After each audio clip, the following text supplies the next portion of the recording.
Persaingan Amerika Serikat dan Cina di kancah global kini bukan hanya di aspek fiskal, namun juga bisa dilihat dari kacamata militer. Cina yang terus memperluas pengaruhnya di kawasan Indo-Pasifik kini telah bertransformasi menjadi rival Amerika Serikat yang patut diperhitungkan. Dua raksasa dunia itu bersiap saling menguji kekuatan. Amerika Serikat yang telah menguasai laut dan udara selama puluhan tahun berhadapan dengan Cina, kekuatan baru yang bertekad menantang dominasi. Di atas kertas, Amerika Serikat memang unggul dalam sejumlah fasilitas militer. Namun di medan perang sebenarnya, Cina memegang keuntungan karena berada di kandangnya sendiri. Pertanyaannya, jika perang antara Cina dan Amerika Serikat meletus, siapa yang akan menang? Dalam hasil riset berjudul More Than a Number, Comparing US and Chinese Land Power in the Pacific Required Context, yang dirilis Juli 2025 oleh Strategic Studies Institute, US Army College, dua peneliti Brennan Jeffro dan Joshua Arostegui telah menganalisis keunggulan dan kelemahan Amerika Serikat dan Cina, serta skema perang yang akan terjadi jika dua negara itu bertempur. Berikut hasil analisis dan riset Jeffro dan Arostegui.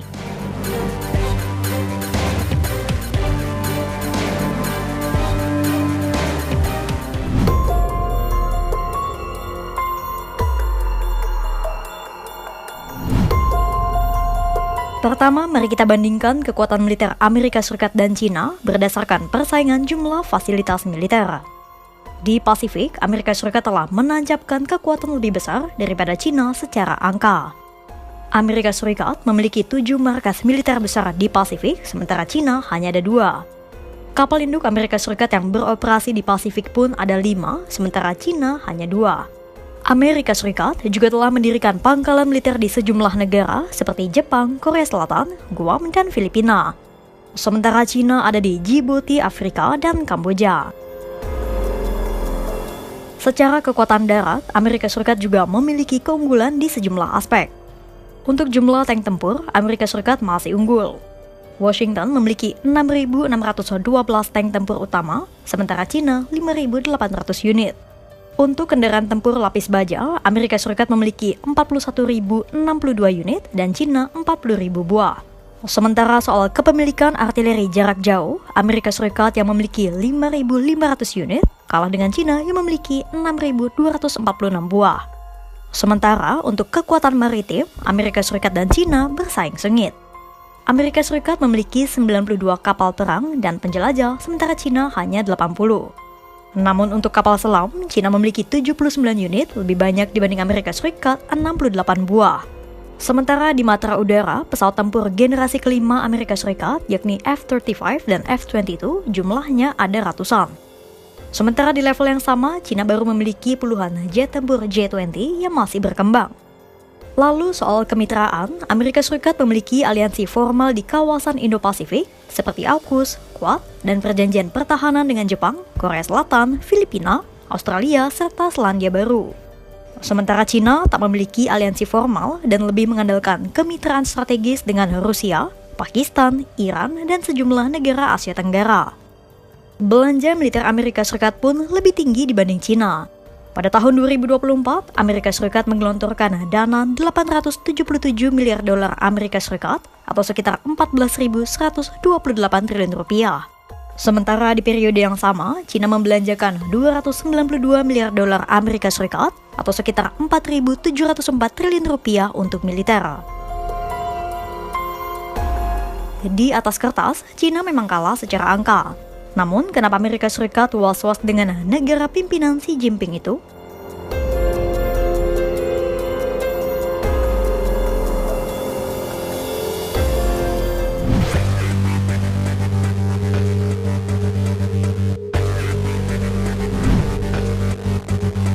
Dilihat secara angka mentah, kekuatan militer Amerika Serikat memang masih lebih unggul ketimbang negara tirai bambu.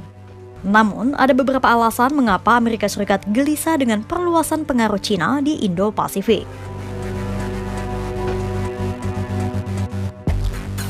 Pertama, karena Cina memiliki keunggulan geografis. Jika perang Cina dan Amerika Serikat pecah, titik panas konflik kemungkinan akan terjadi di Taiwan, Laut Cina Selatan, atau Laut Cina Timur.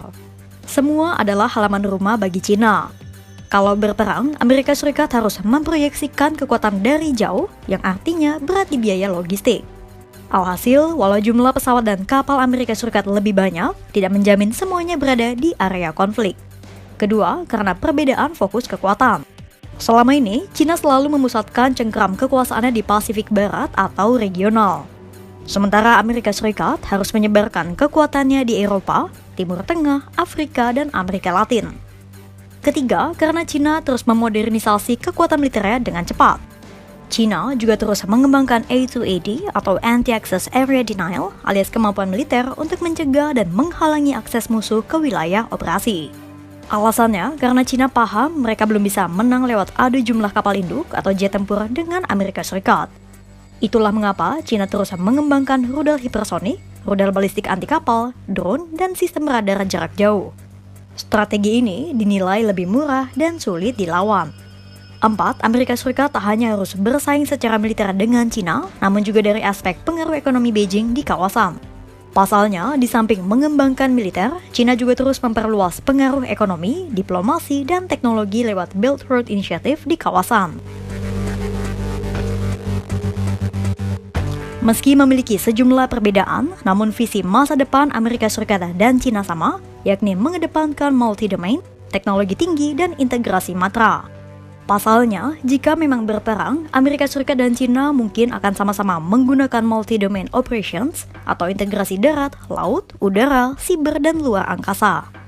Bedanya, Cina mungkin akan cenderung turut melibatkan dimensi kognitif dan sosial, alias perang opini publik, hukum, dan psikologi, alias konsep all-domain operations.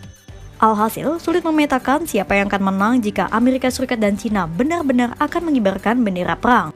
Hasil dari perang akan sangat tergantung pada konteks, lokasi, dan durasi konflik. Namun dari hasil analisis Dave Rowe dan Aros Tegui, bisa disimpulkan ada 4 skenario yang akan terjadi jika Amerika Serikat berperang dengan Cina. Apa saja itu?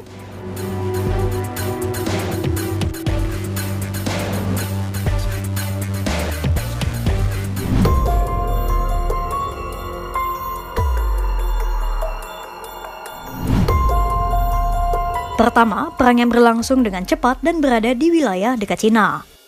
Skenario pertama ini mungkin akan dimenangkan oleh Cina karena Beijing memiliki keunggulan geografis, mudah menggerakkan logistik, dan bisa menggerakkan kekuatan penuh dengan cepat.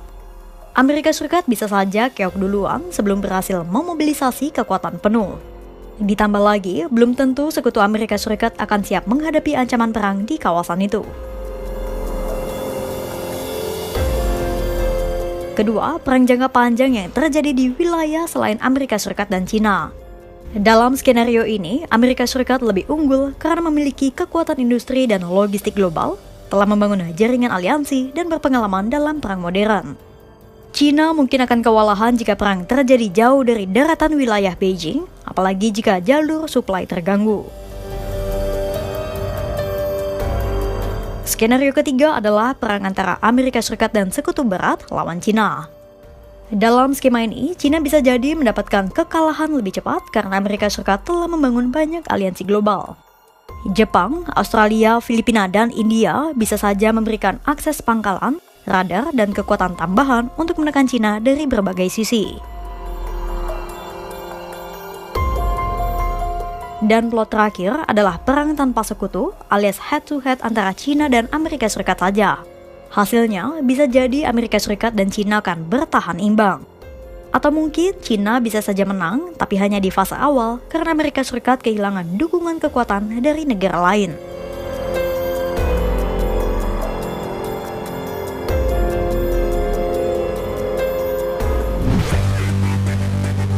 Pada akhirnya, tidak ada jawaban mutlak siapa yang akan menang jika Amerika Serikat dan Cina benar-benar bertempur.